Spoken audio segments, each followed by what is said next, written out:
and welcome to Spanish Answers, a podcast that gives you unas llavitas claves as you unlock your Spanish language adventure. I'm your host, Sarah, with Language Answers, and today in episode 78, we'll be continuing our three-part series on ser versus estar. After all, as an English speaker, one of the trickiest things to learn is when to use the Spanish verbs estar and ser, as they both mean to be, but are both used in very distinct ways in Spanish. So last time, in episode 77, we looked specifically at how and when to use the verb ser, remembering the mnemonic ser plus the phrase se tiene. So if you haven't heard that episode, I highly encourage you to go back and listen to that one first, as today we'll do a detailed look at when and how to use the verb estar. And of course, we'll continue our cultural tip mini-series on Bolivia. Entonces, ¡vámonos!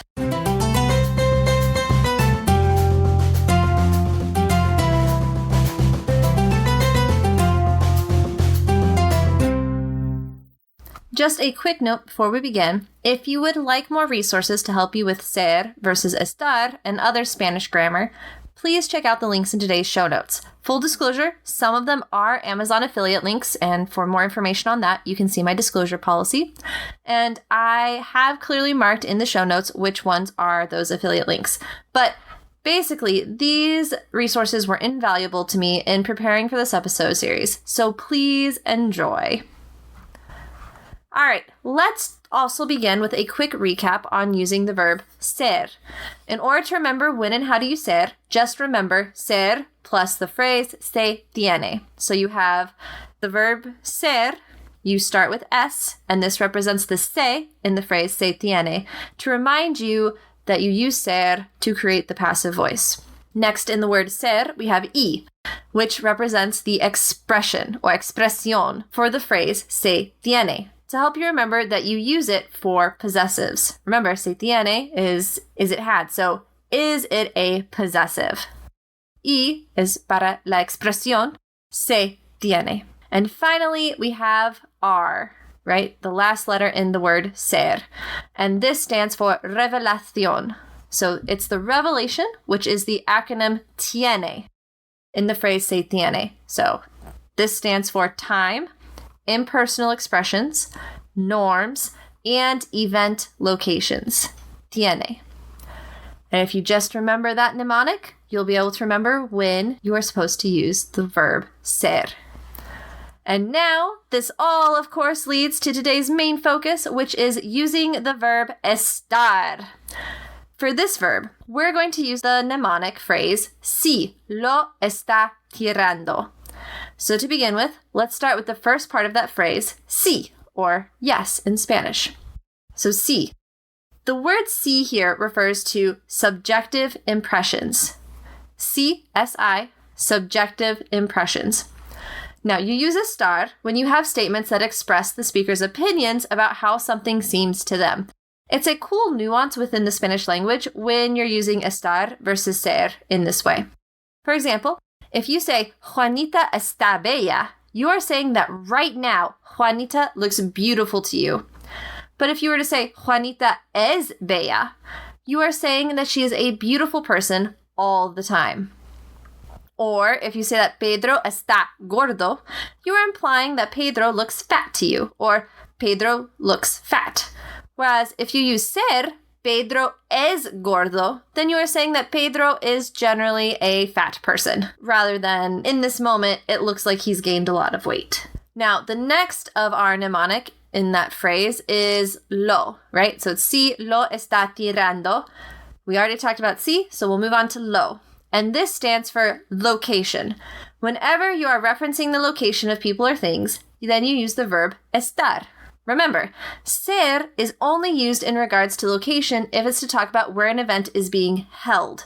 So when asking about something's location, if you can't phrase the sentence with the words, where is X being held, then you need to use estar. Here are some examples. ¿Dónde está María? Where is María? Ella está en la escuela. She is in school. ¿Dónde está María? Where is María? Ella está en la escuela. She is in school. ¿Dónde están los baños? Where are the bathrooms? Very important question. ¿Dónde están los baños? Where are the bathrooms? Ve a la izquierda al final del pasillo. Go left at the end of the aisle. Ve a la izquierda al final del pasillo. Go left at the end of the aisle. Estoy en el cine. I am at the movies. Estoy en el cine. I am at the movies. ¿Dónde está? Where is it? ¿Dónde está? Where is it? Allí está. There it is. Allí está. There it is. Next, we have the phrase está tirando. And this is to remind you that you use estar to form the present progressive, or the Spanish equivalent of a gerund, aka the ing in English. You form this grammatical tense by conjugating the verb estar with the gerund. And while we won't focus too much on gerunds for this episode, the basic way to form one is by taking the infinitive verb, like, for example, nadar. You remove the AR ending and add ANDO to create nadando. With ER and IR verbs, you remove the ending and add IENDO, although there are exceptions, which we won't go into here. So here are some examples. Estoy nadando. I am swimming. Estoy nadando. I am swimming. Él está durmiendo. He is sleeping. Él está durmiendo. He is sleeping. Ella está leyendo. She is reading. Ella está leyendo. She is reading. Ellos no lo están entendiendo. They are not understanding him. Ellos no lo están entendiendo. They are not understanding him. All right, let's move on to the actual word tirando. And the first letter of this word, T, stands for temporary conditions. This is where you have estar plus an adjective to describe things like emotions, changes to states of being, or observations that people have changed from their normal appearance or characteristics. Now, while we're going through this list, you might notice that some of the temporary conditions, so-called, that use estar and the adjective don't really seem all that temporary. But you could argue that they are going from a temporary state to a more permanent state, if you will. So hopefully that helps. Let's first look at some examples of emotions, which we all know can be quite fleeting. ¿Cómo estás? How are you? Estoy feliz. I am happy. ¿Cómo estás? How are you? Estoy feliz. I am happy. ¿Por qué estáis tristes? Why are you all sad? Or you could say y'all sad. ¿Por qué estáis tristes? Why are y'all sad? Él está nervioso porque rompió el reloj de su padre. He's nervous because he broke his father's watch. Él está nervioso porque rompió el reloj de su padre. He's nervous because he broke his father's watch. Pobrecita, ella está enferma. Poor thing, she is sick. Pobrecita, ella está enferma.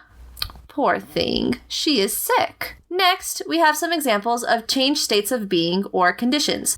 Note that these changes can be temporary or permanent. Las puertas estaban cerradas. The doors were closed. Las puertas estaban cerradas. The doors were closed. Las ventanas estaban muy abiertas. The windows were wide open. Las ventanas estaban muy abiertas. The windows were wide open. ¿Dónde está Raúl? Where is Raúl? ¿Dónde está Raúl? Where is Raúl? Él está muerto. He is dead. Él está muerto. He is dead. Now, death is a harsh reality, but it is a change of being. Estoy casada con Luis. I am married to Luis. Estoy casada con Luis. I am married to Luis. Now, marriage is a change of state from singlehood, even though it is a more permanent state of being. But if you were to introduce Luis as your husband, you would express this as este es mi esposo, Luis. So note how you use ser in this case, as you are commenting on his relationship to you. And finally, let's talk about changes in someone's or something's normal conditions. Ella está pálida. She looks pale. Ella está pálida. She looks pale. And it's in the sense that she doesn't normally look pale, but right now she is scared. No me gusta esta comida. Está fría. I don't like this food. It's cold. No me gusta esta comida. Está fría. I don't like this food. It's cold. ¿Qué piensas de Roberto? What do you think about Roberto? ¿Qué piensas de Roberto? What do you think about Roberto? Él está muy flaco. No lo reconocí. He has gotten really skinny. I didn't recognize him. Él está muy flaco. No lo reconocí. He has gotten really skinny. I didn't recognize him. You would use estar in this situation to highlight the change in his appearance from the last time you saw him. The next letter in tirando is I for idiomatic expressions. These are formed by combining estar with a preposition followed by a noun. In Spanish, these idioms are called modismos. You've probably heard of several of them. Estar de acuerdo con, to be in agreement with. Estar de acuerdo con, to be in agreement with. Estar de buen o mal humor, to be in a good or bad mood. Estar de buen o mal humor, to be in a good or bad mood. Estar de moda, to be in fashion. Estar de moda, to be in fashion. Estar sin empleo, to be without work or unemployed. Estar sin empleo, to be without work or unemployed. Estar deprisa, to be in a hurry. Estar deprisa, to be in a hurry. Estar de vacaciones, to be on vacation. Or you could say estar de vacaciones, to be on vacation. Estar de vicio, to be to die for. Estar de vicio, to be to die for. And that means basically when something is really, really good, like a piece of chocolate. It's simply to die for. Está de vicio. You can also use estar de plus a sustantivo or a noun to express that someone is doing something they normally don't do. For example, if you say that someone está de pintor, you are saying that they are not generally a painter, but for the moment they are painting or acting like a painter. Now, there are some expressions that involve using an infinitive verb instead of a noun. For example, estar para plus the infinitivo. So that means to be about to do something. Estar para plus infinitivo is to be about to do something. For example, estoy para salir. I'm about to go out. Estoy para salir. I'm about to go out. There's estar por infinitivo, which is to be inclined to do something. Estar por infinitivo, which is to be inclined to do something. So, for example, estás por leer las noticias. You're inclined to read the news.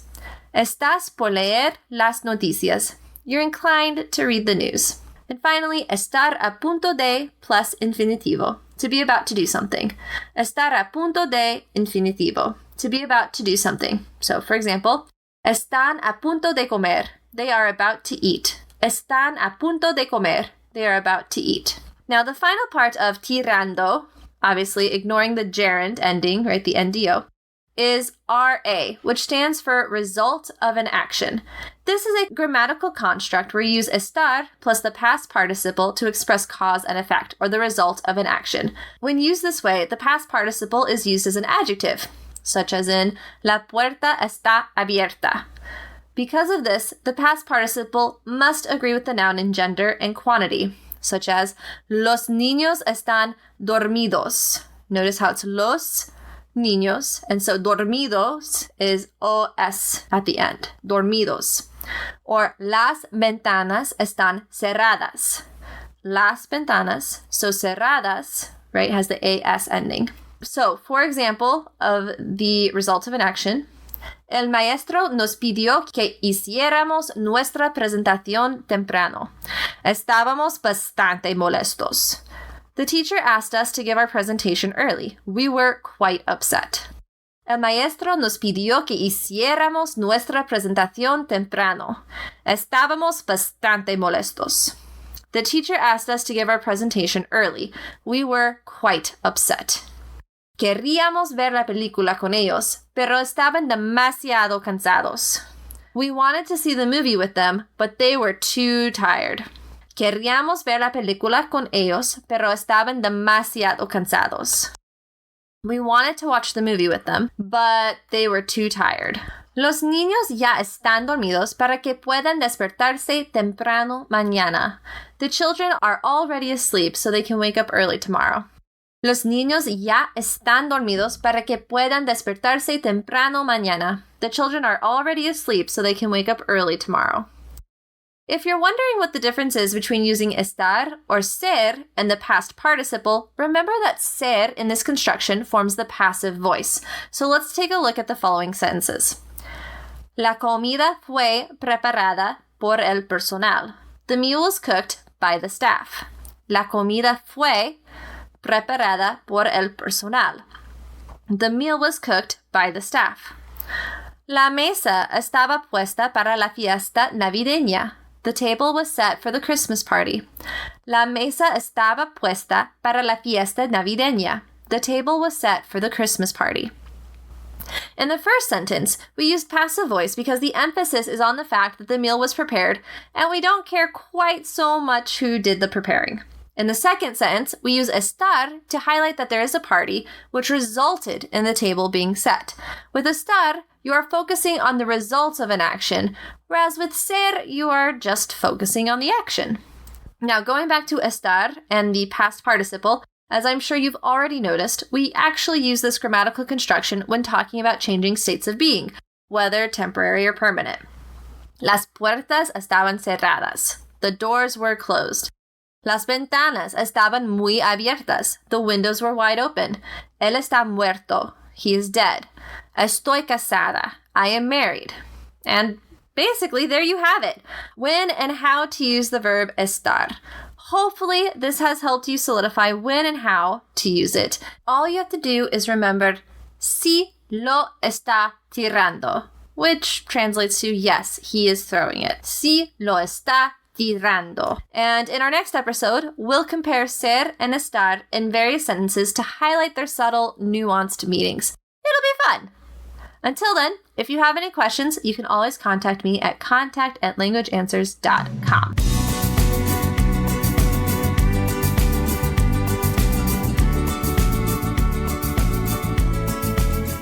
Phew, that was a lot of grammar. So let's lighten this episode up a little bit by looking at our cultural tip on Bolivia, talking about their holidays. Now, to save on time and to avoid extreme repetitiveness, here's a quick list of holidays that many other countries also celebrate and or which we have covered in other episodes. So I won't get into too much detail for these ones. There's New Year's Day, which is always January 1st. Carnival Monday and Tuesday, which were February 28th and March 1st, as they always come before Ash Wednesday. Good Friday was April 15th, and it is always the Friday before Easter, which was April 17th this year. There's Labor Day, or Dia del Trabajador, which is always May 1st. Corpus Christi, which was June 16th, as it celebrated the second Thursday after Whitsun. All Souls Day, or Dia de Finados, which is always celebrated on November 2nd. And Christmas Day, which is always celebrated on December 25th. Now, let's talk about their unique holidays. Technically, there are only 3 unique national holidays that we're going to talk about, but I also want to highlight the several regional holidays that were listed on officeholidays.com. So our first one is the Plurinational State Foundation Day, or Dia del Estado Plurinacional, which is always January 22nd.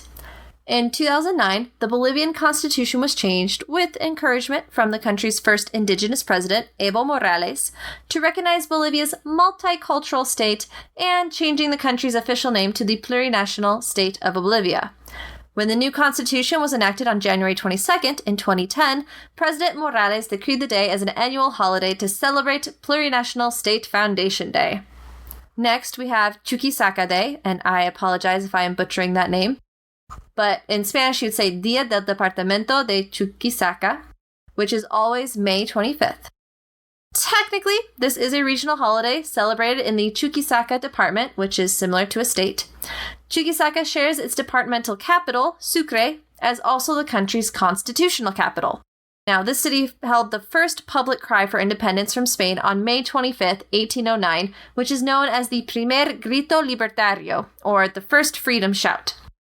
Later, on August 6th in 1825, the Act of Independence from Spanish rule was also signed here.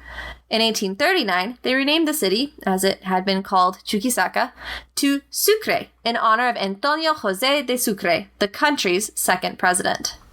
Next, we have the public holiday, the Andean New Year, or Año Nuevo Andino Amazónico, which is always June 21st. Also known as Ulcacuti, which is Aymaran for Return of the Sun. It was created in 2010 and celebrates the Southern Hemisphere's winter solstice. Thousands will travel to the Tiwanaku ruins with its megalithic structures to greet the sunrise. The holiday is a little controversial, as only 20% of Bolivians are of Aymaran descent, and some question if the Aymarans even celebrated the winter solstice.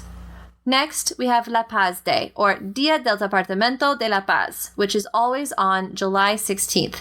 This is technically a regional holiday for the city of Nuestra Señora de La Paz, or La Paz, to commemorate the city's uprising against the Spanish on July 16th in 1809, shortly after Sucre enacted its own fight for independence. La Paz's revolt was led by Pedro Domingo Murillo, who declared Bolivia, then known as Upper Peru, to be its own independent state. This marked the beginning of Bolivia's fight for independence. To celebrate, there are fireworks, parades, dancing, and concerts. Interestingly, this day also marks Our Lady of Carmel, a day honoring the Virgin Mary. She is the patroness of Bolivia and of La Paz, hence their official, really long name. Next, number 5, we have Independence Day, or Dia de la Patria, which is always celebrated on August 6th. This day marks Bolivia's independence from Spain. The country's fight for freedom lasted 16 years. While the country had been called Charcas, once it gained independence, it was renamed to Bolivia in honor of the Venezuelan leader Simón Bolívar, who was crucial to winning the war against Spain. Next, we have Cochabamba Day, or Dia del Departamento de Cochabamba, which is always celebrated on September 14th. Another regional public holiday, this day celebrates the second foundation of the city of Cochabamba on September 14th in 1574, as well as the creation of the department of Cochabamba. And can I just say, I love the name. It is Incan for a plain full of small lakes, but I love saying it, Cochabamba. And the creation of the department happened much later, on January 23rd in 1826. So why did the city have two foundations? Well, it used to belong to the Incan Empire when the Spanish came in the 16th century, but the Spanish created a new settlement in August of 1571 and called it Villa de Oropesa. When the man who ordered its foundation, the Viceroy Francisco de Toledo, the Count of Oropesa, died in 1573, for some reason the conquistador Sebastián Barba de Padilla founded it a second time. When Villa de Oropesa became an official city in 1786, it was renamed to Cochabamba. It is now the capital of the Cochabamba department. And lastly, we have several different regional holidays that are public holidays celebrated throughout Bolivia. There is one on February 25th that is celebrated on the Friday before Ash Wednesday in Oruro. There is one on April 15th, always celebrated on April 15th, by the city of Tarija, which is a holiday to remember the Batalla de la Tablada from 1817. Now, this important battle marked a key victory against the Spanish in the War for Independence. Some interesting facts include Tarija could have joined Argentina, but instead chose to join Bolivia. The battle was celebrated on May 4th for the first 100 years after the battle, but apparently it was moved to April 15th when a historian corrected the date. That's funny. And also, the entire month of April is dedicated to celebrating this event, with cultural events and festivals taking place during these Los Abriles de Tarija. This includes fairs, handcrafts, a rodeo and livestock show, dances, and concerts. Sounds like a good time. Now, there's another regional holiday celebrated always on September 24th in Santa Cruz, and another one always celebrated on October 11th in Pando, and then another one always celebrated on November 10th in Potosí, the capital of the department of, what else? Potosí. It was founded by Antonio José de Sucre, the Marshal of Ayacucho, and the holiday celebrates its own cry of independence on November 10th in 1810. Lastly, there is a regional holiday always celebrated on November 18th in Beni, or El Beni, which is the second largest department in Bolivia.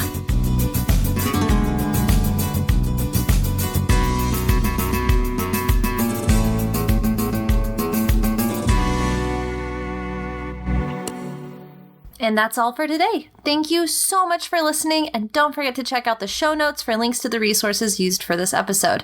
If you would prefer to read an approximate transcription of today's episode, especially with all of the heavy grammar, you can also visit the episode's blog.